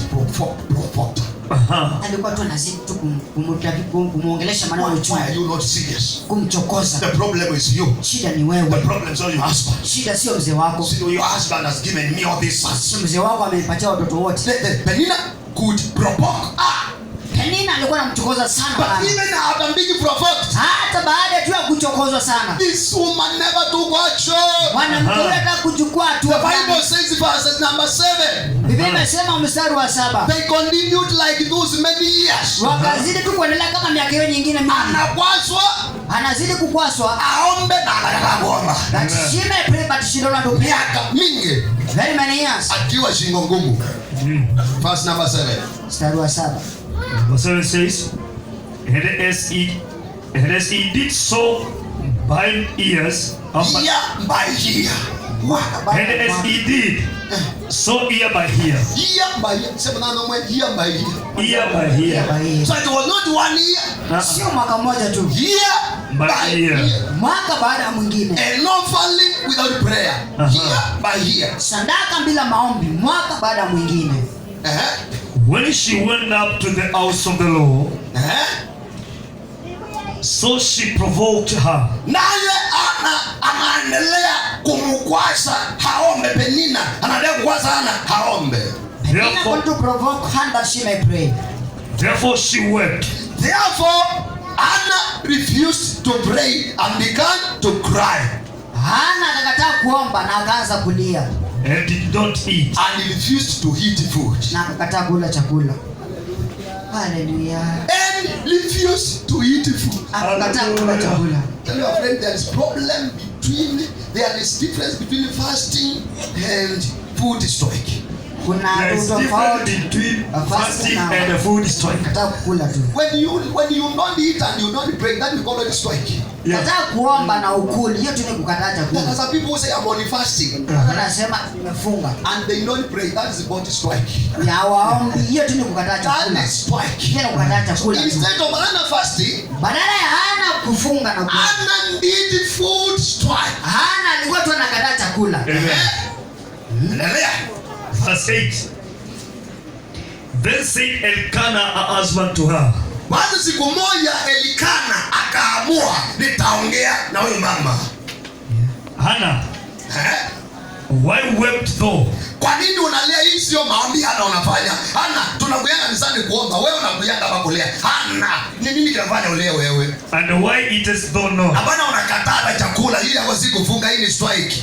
And why is thy heart grieved? Na mbona wewe unakaa saa zote moyo wako umekwasika na watu hapa? Am not I better to thee than 10 sons? Aujue kwanza mimi peke yangu ni mzuri kuliko watoto 10. Verse 9. So Hannah rose up after they had eaten in Shiloh. Marco said that day Hannah, the Bible says she did eat. Yes. The other days she was not eating. That day. Hiyo siku sasa. That day. Hiyo siku. Akasema niwekewe chakula. Kaliongezewe. I will even pray without fasting. Nitaomba bila kufunga. That day Hannah said I am not going to fast. Hiyo siku akasema sitafunga sasa. I will pray when I am full of food. Nitaomba nikiwa nimeshiba And it's kabisa. a miracle is going to happen. Na muujiza utafanyika. Listen what the Bible says. Sasa kile Biblia inasema. I'll repeat verse 9. So Anna rose up after they had eaten in Shiloh. After they had eaten, if they now Anna ameongelezwa na mzee akakumbale kula. And after they had drunk, na hata akumbale kukunywa vizuri. now Eli the priest sat upon a seat by a post of the temple of the Lord. Alikuwa na kiti kubwa kama hii. Mahali baka Eli alikuwa ameketi. So inamaanisha kuna mahali pa kukaanga mitume. Hapo tu. Hallelujah. Alikuwa tu ameketi mahali pale kwake. Verse 10. And she was in bitterness of soul and prayed unto the Lord. Good. Sasa not crying. Sasa sio kulia. Tell your friend not crying now. Not crying. Not crying. Tell your friend not crying now. Not crying now. She prayed. Akaomba. She prayed. Akaomba. She prayed. Akaomba. She prayed. Akaomba. I say she prayed. I say she prayed. Akaomba. Let me show you how it happened, because I know many people don't understand the Bible. Now you may take your seat for a moment. Sasa paketi kidogo. Sasa kuonyesha vile ambavyo ilifanyika. Hello. Hello. You know why we are here? Jani kwa nini tuko hapa? You know why we are here? Jani sababu gani tuko hapa? We call it what? Adversary. Adversary. It comes from a Latin word. Imetoka katika neno la Kilatini. Anno. Ano. Which is translated annually. Bao inamaanisha kwa kimwaka. Which means Ambayo inamaanisha something done once every year. kitu ambacho hufanyika mara moja kwa mwaka. So Anna Kwa hivyo Ana came to anniversary. akakuja kwa kitu ambacho hufanyika mara moja kwa mwaka. So now Anna was in anniversary. Kwa hivyo Ana akawa katika kitu chake cha kwanza katika mwaka. Miracles have to happen here than never before, men of God. Miujiza ambayo inafanyika hapa ni mingi kuliko ambayo ifanyika mara Because nyingine. this is another year. Sababu huu ni mwaka mwingine. Inua mkono wako wa kuume, say this is another year. This is another year. We have done it year after year. Tumefanya mwaka baada ya But mwingine. this year, Lakini mwaka huu it will happen different to my life. itafanyika kitu tofauti na maisha yangu. This every year after they ate eaten, Kwa hivyo mwaka baada ya mwingine baada ya kukula, Hannah refused to eat. Hana alikuwa anakataa kukula. Hannah refused to pray. Hana akakataa kuomba. Hannah cried and went home. Hana akalia na akaenda nyumbani. When they wanted to go home, Walipokuwa wanataka kuenda nyumbani, after they have finished eating, baada ya kukula, Elikana thought we are going home. Elikana akafikiria tutaenda nyumbani. Elikana was surprised Elikana sasa akapigwa to mshangao. see Hannah going back to the temple. Akaona Hana akirudi kwenye madhabahu. Back to the temple. Akarudi hekaluni. Said, Hannah, are you not going home? Kwani Hana leo tuende nyumbani? Sema, no. Akasema hapana. What's your problem? Shida nini? Said, leave me alone now. Niache sasa peke yangu. Hannah came back to the temple. Hana akarudi katika And the hekalu. Bible says she prayed. Biblia inasema akaomba. And it was prayer until it was written in the Bible. Maandiko aliomba mpaka ikaandikwa kwa Biblia. Tell somebody, pray until it is recorded somewhere. Pray until it is recorded Pray somewhere. until it is recorded somewhere. Mpaka iandikwe mahali. Pray until it is recorded somewhere. Omba mpaka iandikwe mahali. Hannah prayed Hana akaomba. until it is written in the Bible. Mpaka sasa hivi imeandikwa kwa Biblia. Until when the priest looked Mpaka priest akaangalia and said, akasema, this is not the Hannah I know. huyu sio yule namba. Ndio. This is not the Hannah I know. Huyu sio Hana ambaye anajua. For many years, Miaka I've never seen Hannah like this. sijaona Hana katika kiwango hiki. This is a different Hannah. Huyu ni Hana mwingine. So the priest thought, Kwa hivyo naye priest akafikiria. Kwani the priest thought, akaanza kufikiria Hannah Hana amekunywa. Kuwa mlevi. amekuwa mlevi. Kwa maana pale maandiko yanasema Kwa sababu basi walikuwa wamekula na wakakunywa. Kabisa. eaten and drunk. So akafikiria So he thought, Hannah leo today ameitumia excess. she might have used it to excess. Too much. Akasema, this is too much. Sema hii ni kama I've never seen her like this. sijaona akiwa kiwango Mimi hiki. naonanga mwanamke ambaye wakukazilika. Ukataa chakula bure na haombi. Ukoje wakolea bwana. Umani unakunya nini leo? Kasema bana tondei. Umekuwa kwa mwanga mbele akamwambia. Hallelujah. Akamwambia ngo It is well catered for. Nenda nyumbani. It is well catered for. Imeshughulikiwa. Guess what? Guess what? Who had closed the womb? Naye kwa amefunga tumbo. God! Mungu. He shut the womb. Mungu alikuwa amefunga mtumbo yake. Even me, if God is the one way to shut. Hata kama Mungu yeye mwenyewe alikuwa ameifunga. And the prayer opened. Na maombi akafungua. Don't tell me about your witch doctor. Usianze kuniambia ati mgangoni wako. Don't tell me about the wizard. Usianze kusongea mambo ya uchawi. Don't tell me about what witches have done. Usiniambie ati wachawi kila Don't wakati. tell me about your uncle who said you will never succeed. Usianze kuniambia juu yangu hapo mbali sema hutawahi faulu. Hallelujah. Hallelujah. Your uncle is nothing Hapo sio kitu. compared to God. Ukilinganisha na Mungu. Piga Yesu makofi mazuri. Yesu makofi mazuri.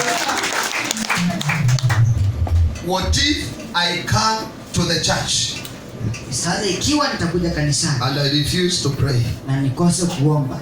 Isaiah 57 verse 6. Isaya 57 mstari wa 6. Isaiah 57 verse 6. Isaya 57 mstari wa 6. Isaiah 56 57 verse 6. 56 verse 7. 56 mstari wa 7. 56 verse 7, the book of Isaiah. This is how the Bible says, verse 7. Even them will I bring to my holy mountain and make them joyful in my house of prayer. Wait for a moment. Wait for a moment. Oh yes. Kwanza kidogo. I will bring them to the church Nitawaleta kanisani and make them joyful. na niwafanye kufurahia. That's the first mistake which Anna had. Ndio kitu ambacho makosa kwanza ambayo Hana alikuwa nayo. She has come to the house of God. Amekuja katika nyumba ya And the Mungu. Bible says when you come to the house of God, Yule amesema kuja katika nyumba ya I Mungu. will make you joyful. Kufanya mtu kufurahia. Anna has come to the house of God. Lakini Hana amekuja katika nyumba ya She Mungu. has become bitter. Anakuja anaanza kuwasirika. She's no longer in the Bible now. Hayuko tena kwa She's Biblia. no longer in the Bible. Hayuko tena kwa Biblia. I will bring them to my house. Nitawaleta katika nyumba yangu. And I will make them joyful. Wafanya kuwa watu wa kufurahia. In which kind of house? Nyumba ya aina gani? The house of prayer. Hey, tell them ready. Hey, Hey. do you want to be joyful? Furahia. You will become joyful when you understand this is called the house of prayer. Utafurahia wakati utaelewa hii inaitwa nyumba ya maombi. Amen. Hallelujah. Haleluya. Listen. Sikiliza. Listen. Sikiliza. We should not dance before prayer. Hatufai kwanza kurukaruka kabla ya maombi. Also is a good dancer. Apostle ni mchezaji mzuri sana. Captain is a good dancer. Captain ni mchezaji mzuri. I have good news for you. Ninao habari njema From kwako. God who called you. Kwa Mungu ambaye alikuita. Don't dance before prayer. Kwanza usicheze kabla ya maombi. Don't dance before prayer. Usicheze kabla ya maombi. They should first of all pray. Kwanza waombe. And when they have finished prayer, Baada ya kuomba. I will make them joyful in the house of prayer.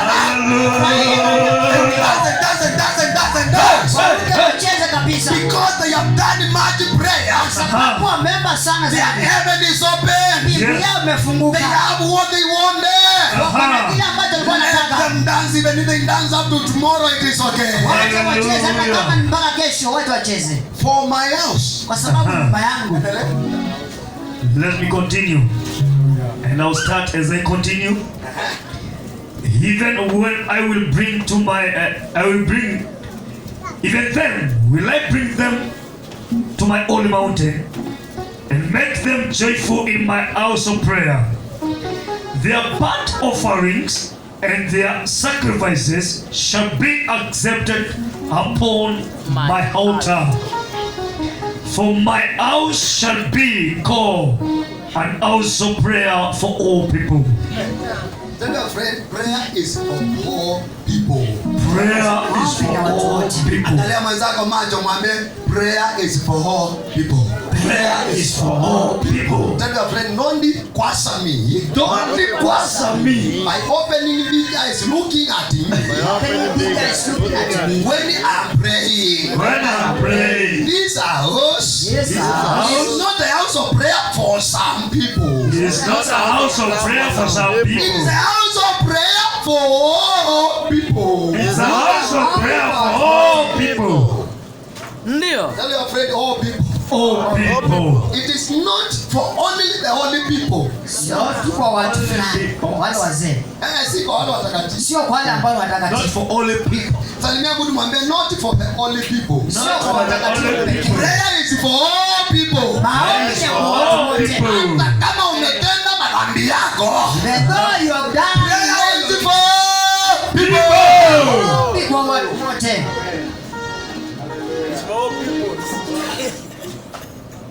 Ndio. Tell your friend all people. All people.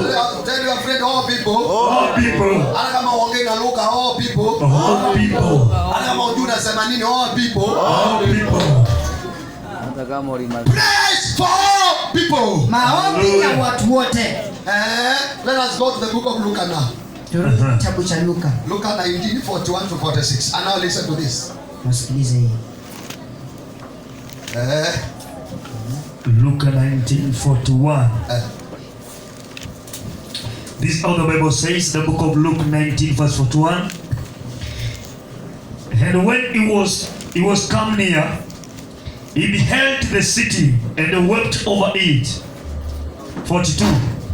Saying, if thou hadst known, even though at least in this thy day, the things which belong unto thy peace, but now they are bind from thy eyes.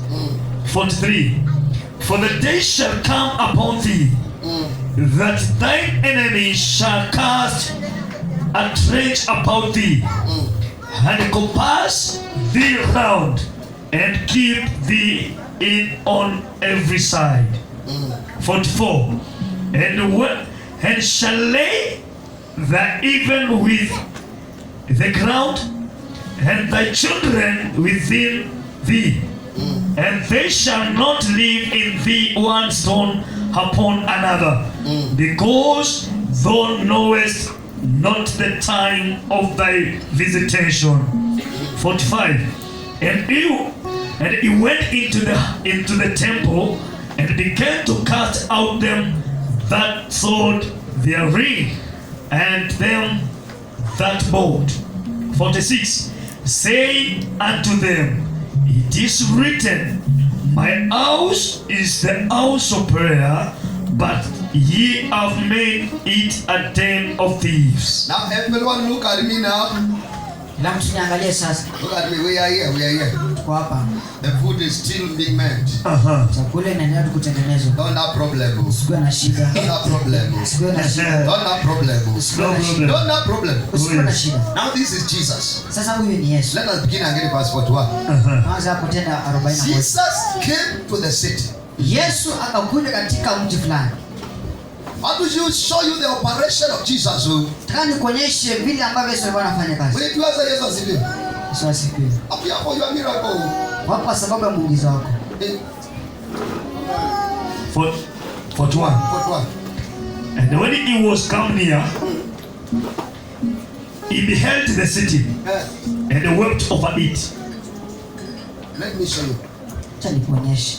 When Jesus Wakati Yesu comes in a certain area like this, wakati anakuja katika mahala fulani kama hapa. because I told you that churches, Kwa sababu nakwambia makanisa they are located at heaven gate. yamewekwa mahali ambapo kunao malango kuu ya mbinguni. Where there are doors of heaven, Mahali kuna milango ya mbinguni, where there are windows. pia kunao madirisha ya mbinguni. So Jesus enters to businesses Kwa hivyo Yesu anaingia katika mabiashara which are around there.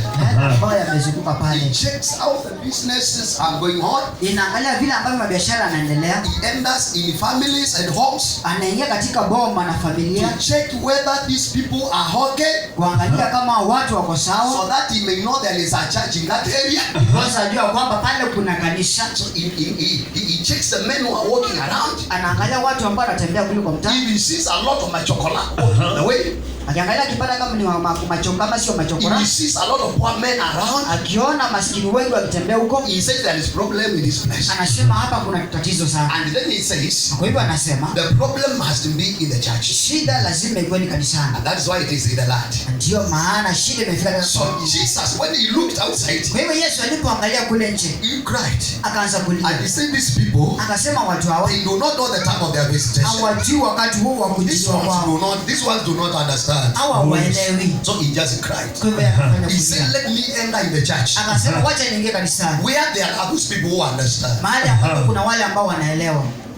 So the Hallelujah. Bible says, Kwa hivyo inasema when he saw the problem of the city, hivyo alipoona tatizo kule mjini, he entered in the church. akaingia kanisani. See why the church is supposed to be the solution of that area. What is wrong with that church? Angalie kwa nini kanisa na ndilo ambalo nafaa kuwa solution kwa mji. So when he entered the church, Alipoingia kanisani, the Bible says Biblia inasema he began to cast. akaanza kuwafukuza. Someone say to cast. Kufukuza. Somebody to cast. Kufukuza. Beating them Akiwatandika. seriously. Akiwa serious sana. He could find a woman like this. Angeweza kumpata mwanamke kama huyu. Hello. A woman like this. Mwanamke kama huyu. Keep him quiet. Nyamaza tu. In the time of prayer. Wakati wa maombi. In the house of prayer. Nyumba ya maombi. The woman could receive a serious beating. Huyo mwanamke akatandikwa vibaya sana. And then Jesus could tell the woman, Na Mungu na Yesu akimwambia I've mwanamke, beaten you because this house is a house of prayer. nimekutandika kwa sababu hii ni nyumba ya maombi. And you have made it to be a den of people. Umefanya tu kuwa nyumba ya You have maombi. made it to be a place where you come to hide. Umefanya kuwa mahali pa kuja kujificha. Listen now. Sikiliza. Why did he say you have made it to be a den of robbers? Kwa nini alisema umefanya kuwa ficho la wezi? Because whatever you are, Kwa sababu chochote uko nacho, you should have received it through prayer. unafaa kuwa ukipata kupitia maombi. If you haven't think without prayer, Kama uko na kitu ambacho na ukipata you kupitia maombi, wronged God. ulifanya Oh, yes. kupitia Mungu.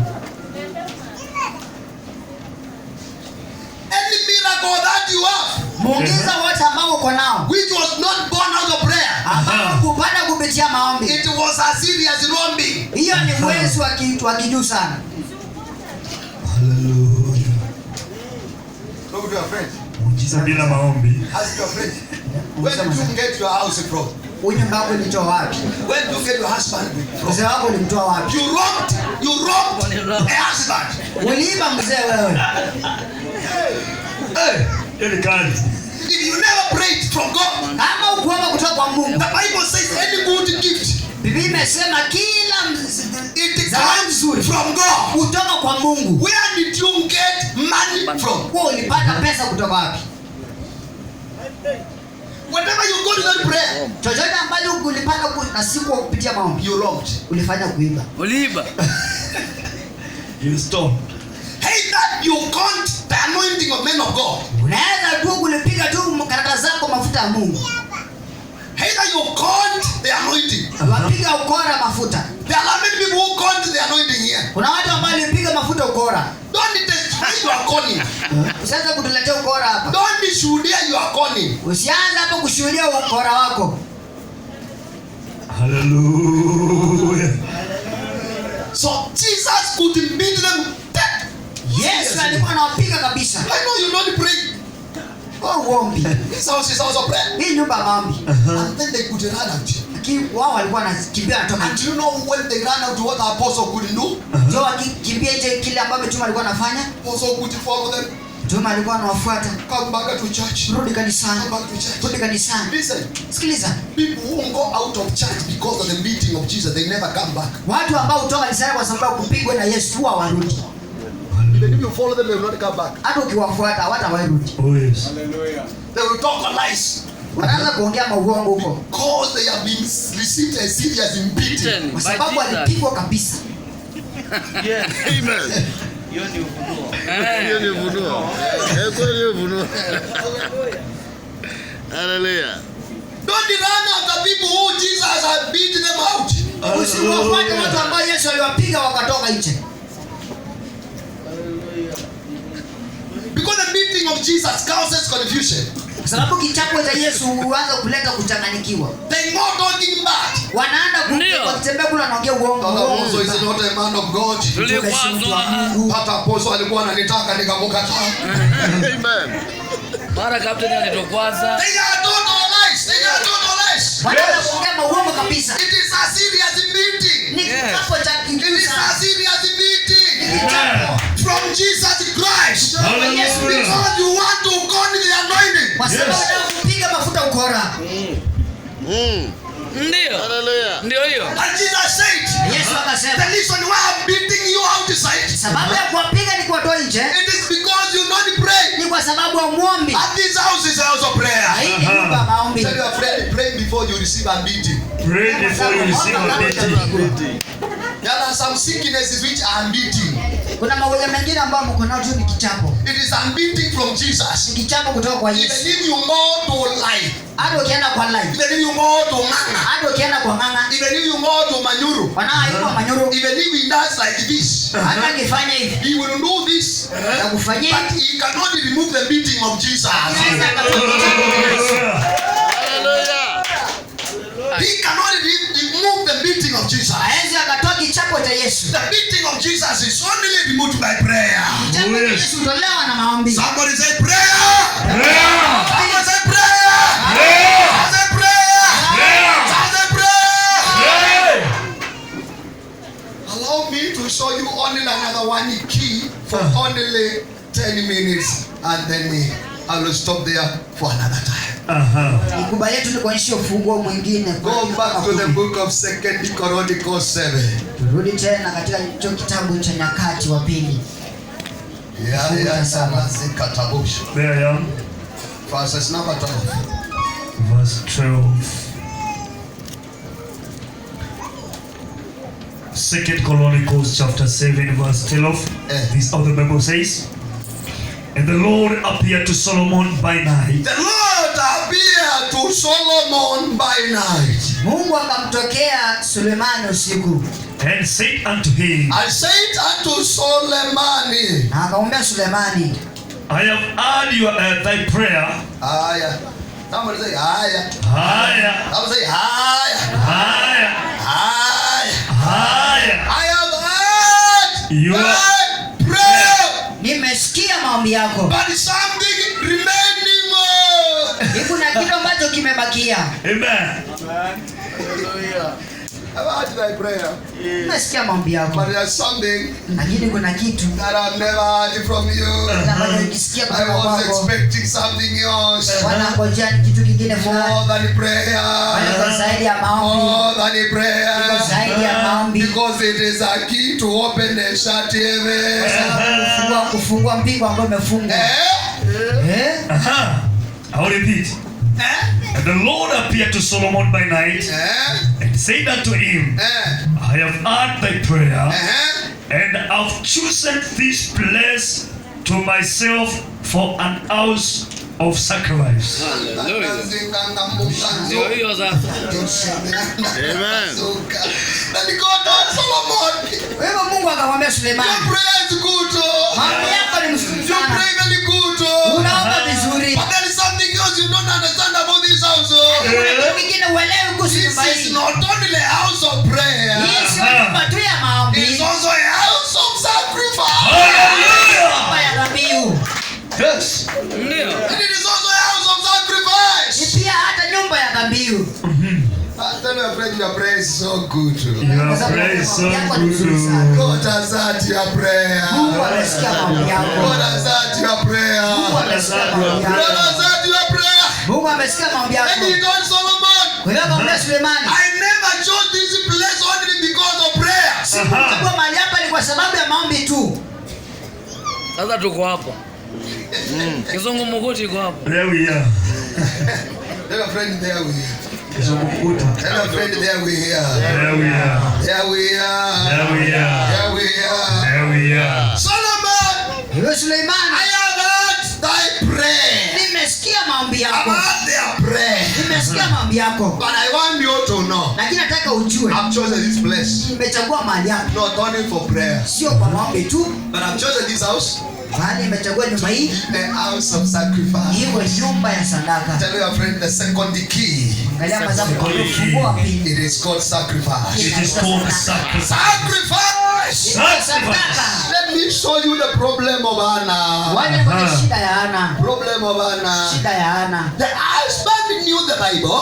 Mumewa alikuwa anaelewa And the Biblia. husband could give Anna double portion of sacrifice. Mzee wa Hana angempa Hana sadaka mara mbili. And could tell Anna, Na angeweza kumwambia Hana, my wife, don't be a fool. mume wangu usikuwe mpumbavu. Nimekupea sadaka ina mbili. I've given you sacrifice. Hii moja ni ya upendo. This one is just for Enda love. uweke hapo na uende nyumbani. Go and give and go home. Hiyo ni ya upendo. It's just for love. Hiyo hainanga maswali. It's just for love. Wekele hapo na uende. Go give and go home. It is called a love offering. Inaitwa sadaka ya upendo. Igesi makao mazuri.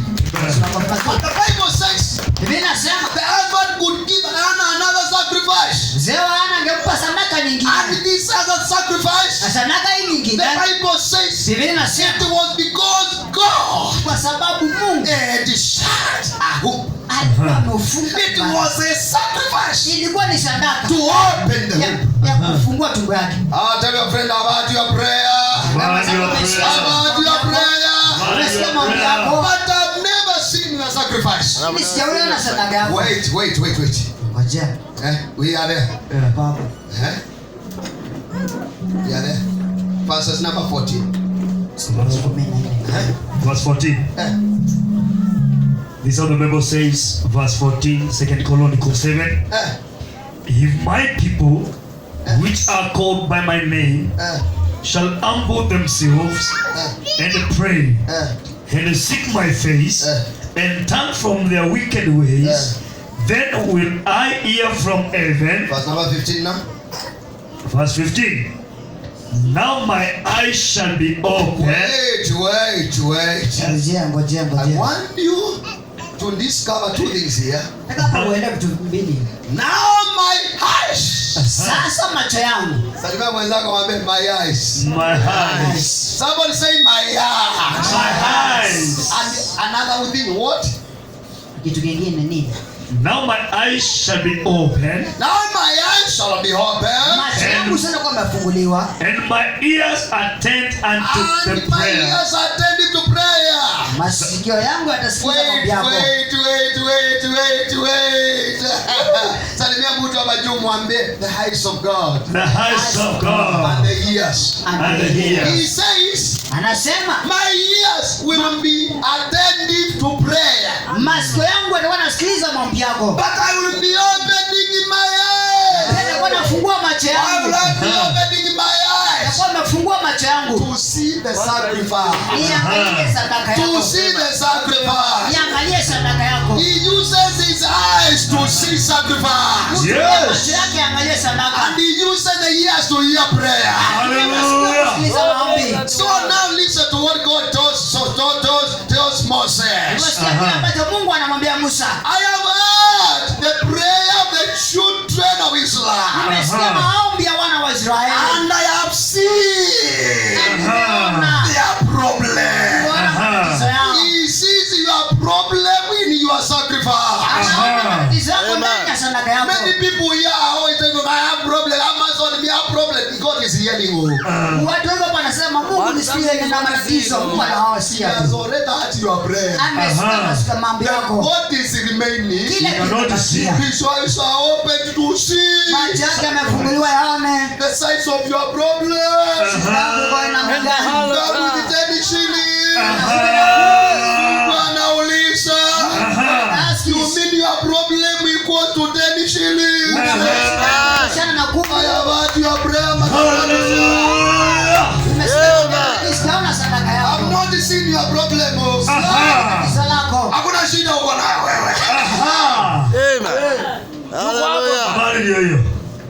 Are you here, somebody? Uko hapa mtu. My ears will be attentive. Masikio yangu yatakuwa I have yanakusikia. heard your prayer. Nimesikia maombi yako. Solomon have heard your prayer. Sulemani nimesikia maombi yako. But I've chosen this place Lakini nimechagua mahali hapo for sacrifice. kwa sababu ya Oh, yes. sadaka. So my ears will be attentive Kwa hiyo masikio yangu yatakuwa yanasikiliza. and my eyes will be open. Yatakuwa yamefunguliwa. When you tell me I have a problem, Ukiniambia kuna tatizo, I have heard with my ears. nimesikia na masikio I yangu. want to see your problem with my eyes. Nataka kukupitia macho yangu.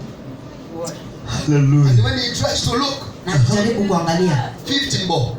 chwani 50 bob. chwani 50 bob. chwani 50 bob. chwani Hiyo shida yote. Amen. 50 bob. Amen. Hiyo shida yote. Hiyo mashida yote. Kama asubuhi na usiku.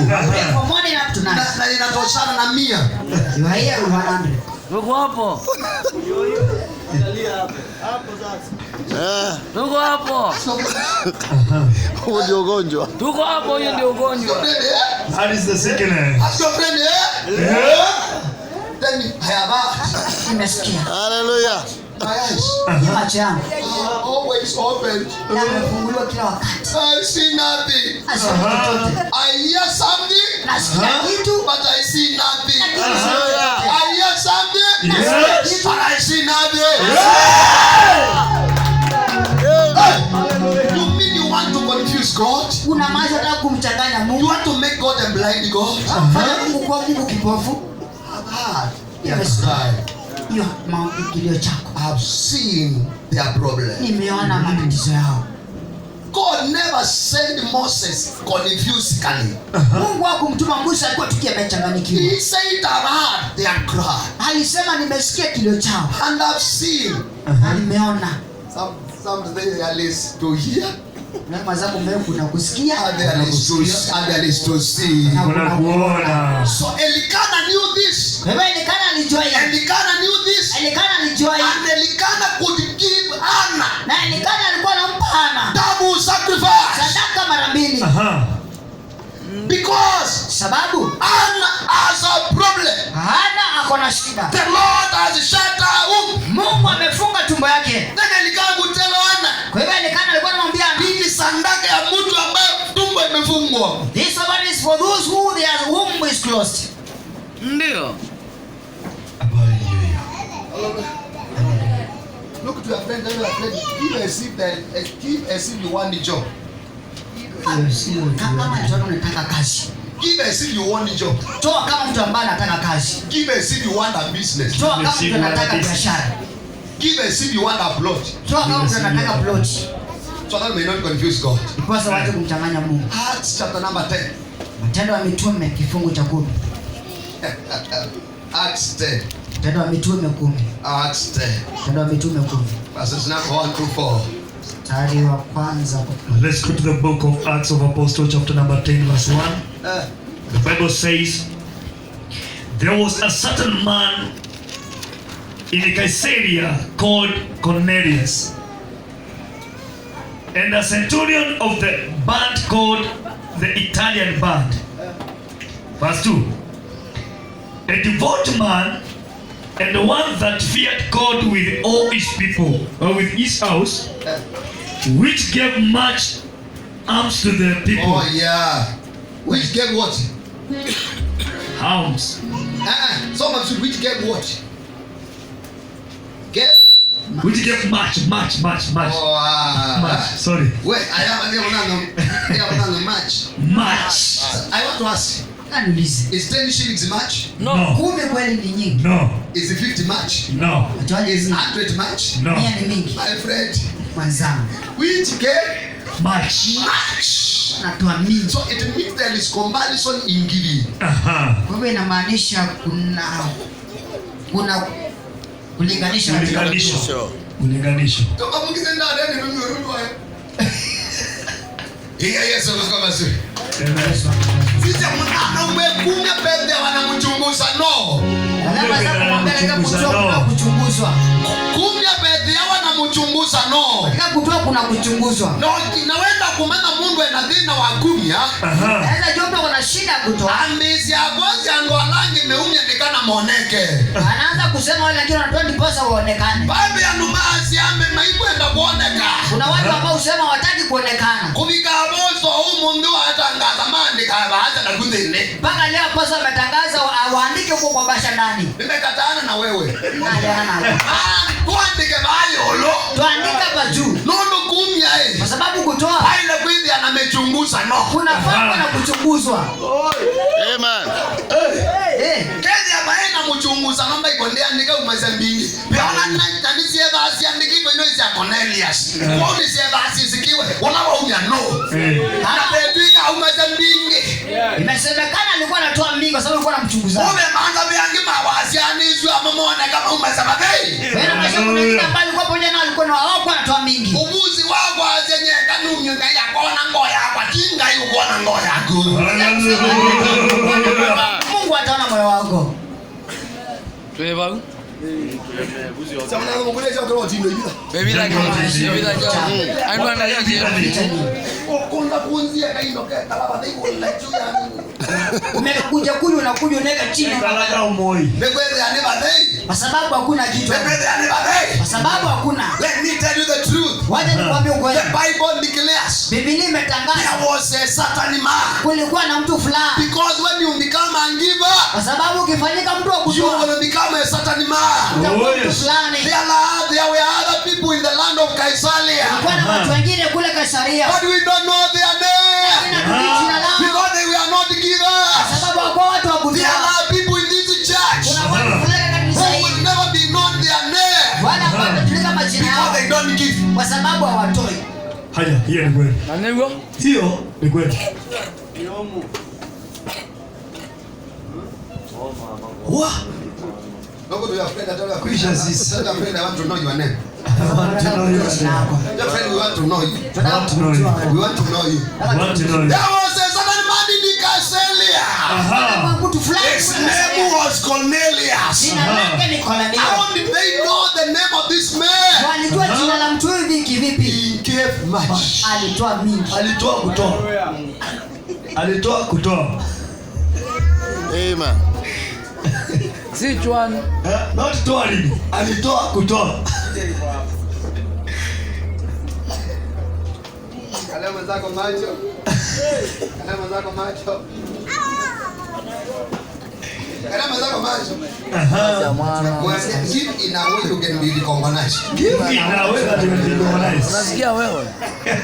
You should give until the day you don't come to church. We know you are not there. Hallelujah. Tunajua mpaka siku ambayo utakuja kanisani tunajua huko. Amen. Ndio. Because the basket overleaf does not reach where we always The reach. Kwa limit. sababu kikapu hakijafika mahali ambapo ufika.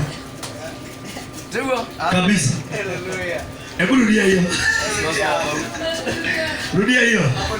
I've said you should give until when you are not in the church. We know you are not in the church. Nimesema toa mpaka wakati utakuwa hauko kanisani tumejua huko. Hallelujah. Because when we check the basket, Sababu ukiangalia kikapu kile we have not reached where you reach as the other days. hakijafika mahali ambapo ufika nyakati But there zile. are some people here, Hiyo na watu wengine hapa. even when you don't come, Hata ukikosa kuja and kanisani. even when you come, Hata ukikuja. there is no change. Hakuna tofauti. Gracious is. Hallelujah. Eh, Na mkono wako sema sio mimi. Sio mimi. Cornelius gave until when he has not given. They could know that Cornelius. There is no sacrifice of Cornelius. He is not here. Wanaelewa alikuwa anatoa mpaka wakajua wakati Kornelio hajatoa hapa hakuna sadaka. Because Cornelius gave much. Sababu Kornelio alikuwa anatoa mingi. And that is the Bible says. It is written. Bible talking. Are you here, my friend? There's something else that this man did after he has given. Kuna kitu kingine huyu jamaa alifanya baada ya kutoa. Let me repeat verse 2 of the Acts of Apostle 10. A devout man and one that feared God with all his house, which gave much alms to the people, and prayed to God always. Aye. Aye. Aye. Aye. He gave much Alitoa nyingi. and prayed always. Na alikuwa anaomba kila wakati. The key Funguo of giving ya kutoa and the key na ufunguo of prayer, wa Amen. they work together. kazi pamoja. He gave much Alitoa nyingi and prayed. Always. na akaomba kila wakati. What happened to this man? Nini kilichofanyika mtu? Let's continue verse 3. He saw in a vision. He saw in a vision. There are visions which you cannot see unless you are a prayerful man and you are a giver. Kuna maoni mengine ambayo huwezi ukaona mpaka uwe mtu wa sadaka na mtu wa kuomba. Geongea mazao muulize wewe uliota lini? Uliota lini? Uliota lini? Una ndoto mtu atoaje hiyo yote. Taratibu za turuhusu Kama wengi utakuwa unaota ukiwa umerudi shule na umemaliza kuzaa. Very bad. You are here, you are dreaming being in school. uko hapo na wote uko shule. Do not give. Toi. We need to change. You are married, you are dreaming ukimaliza kule ulikuwa na kimaliza when you were still a young girl. Umeoleka umezaa ukamaliza alafu unaota ukipiga liso. You don't give. Hallelujah. Do not give. Autoi. That's why demons are saying. Maana demons zinasema. We want that person out. Tunataka huyo mtu atoke. He is ours. Huyo ni wetu.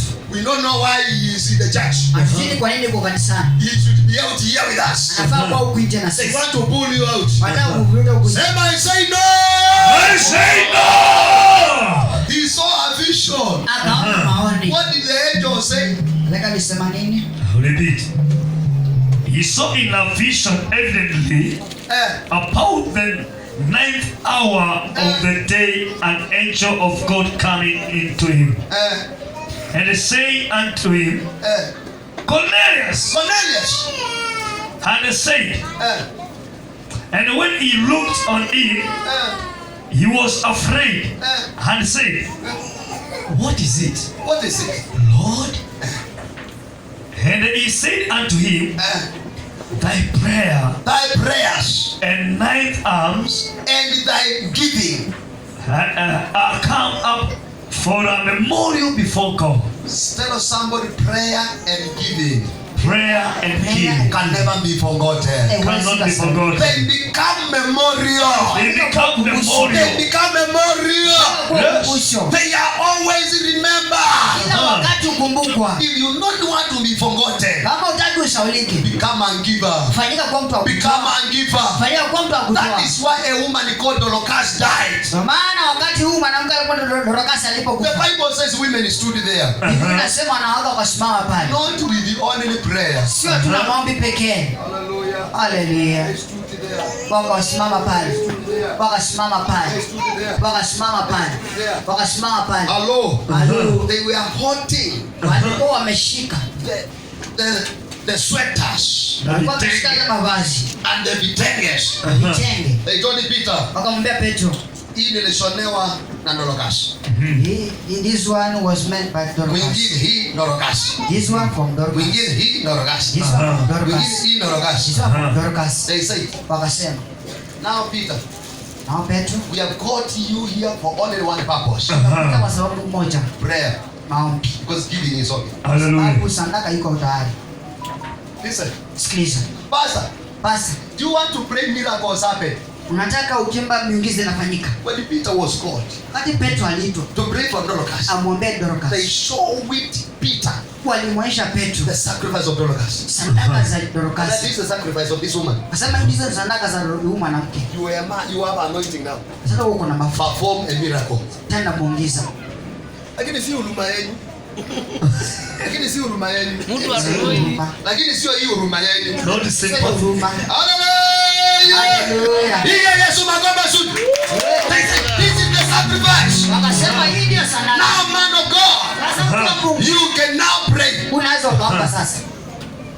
Sasa Peter Ndio Petro discovered akaelewa. they are stand with the sacrifice of Dorcas Wamesimama na sadaka ya Dorcas because they don't give. kwa sababu hawatoi. And because Peter knew that those who don't give, they can hinder miracles. Kwa sababu Petro alijua wale ambao hawatoi wanaweza zuia miujiza. Peter said, Petro akasema, let everybody else go out kila mtu mwingine yote atoke nje. and let me left with the giver. Waje niache mlango. Let me left with the giver. Because if they don't give, they can hinder miracles.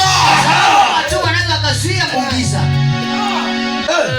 Hey, And now Peter was left there with the Dorcas. Petro akaja pale Dorcas. Peter knew Petro akajua a man of God. mtu wa Mungu. Even if you stay with the giver, Hata kama unaishi na mtu wa who kutoa, is a giver mtu ambaye ni wa kutoa, and is an intercessor, mbezi. she cannot make you fall. Hawezi Oh, yes. kukushusha.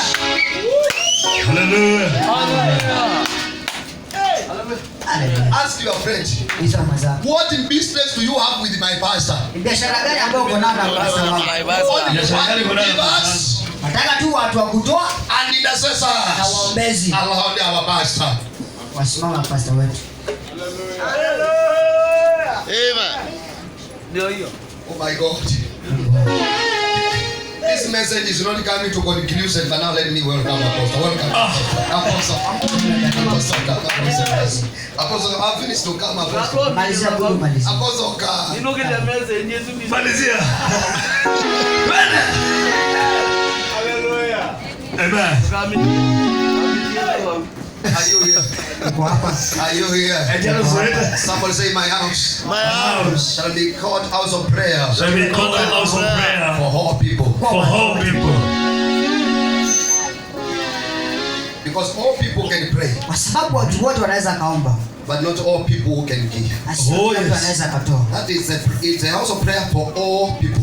Maana tutanyumba maombi kwa watu wote. But giving, Lakini ukifika but kinacho giving, lakini kutoa it is for certain men. ni watu Oh, wote yes. fulani. Prayer Maombi is for all people, ni ya watu wote. but giving Lakini kutoa is for certain men. ni kwa watu fulani. There was a certain man. Kuna mtu fulani. I want somebody here to become a certain man, Kuna Hallelujah. mtu fulani. a certain woman, Mwanamke fulani. a certain youth Mwanarika fulani. who can make difference. Yule anaweza kuleta Who can make utofauti. difference. Yule anaweza leta utofauti. Simama kwa miguu yako. Leta hapo I know Apostle want me to continue, but stand up. na simama kidogo.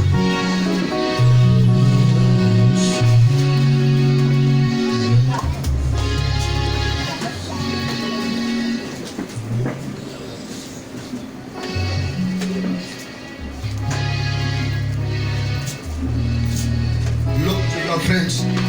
Angalia mwenzako. Tell your friend, Mwambie mwenzako. I want you to operate Nataka kufanya kazi. under open heaven. Chini ya Under mbingu open ambayo heaven. Under open heaven. Chini ya Under mbingu open ambayo heaven. Under open heaven. Chini ya mbingu ambayo imefunguka. I want you to operate Nataka ufanye kazi. under open heaven. Chini ya mbingu ambayo imefunguka. Jesus told Peter, Yesu akamwambia Petro, I give you keys, nimekupa funguo. not one key. Sio funguo moja. Keys. Nimekupa funguo. Somebody say keys. Usisema Somebody say keys. Keys. Because there should be too many, kwa sababu Yes. inafaa kuwa nyingi. not one key. Sio funguo Yes. moja. Your prayers. Maombi yako. I've heard your prayer, Nimesikia maombi yako. but I've chosen this place Lakini nimechagua mahali hapa for a sacrifice. kwa sababu ya sadaka. Where is the sacrifice? Wapi sadaka? What was the problem of Anna? Shida ya Hana ilikuwa nini? Anna could bring the sacrifice, Hana ameleta sadaka but he refused to pray. lakini Oh, yes. akakataa kuomba. Anna, Hana, I see your sacrifice. nimeona sadaka yako. Where is your prayer? Wapi maombi?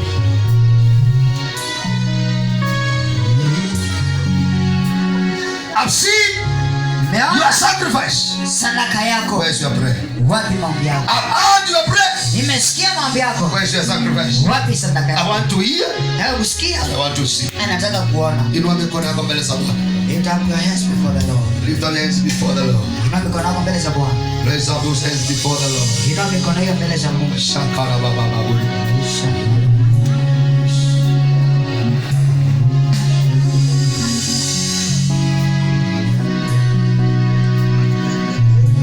There is somebody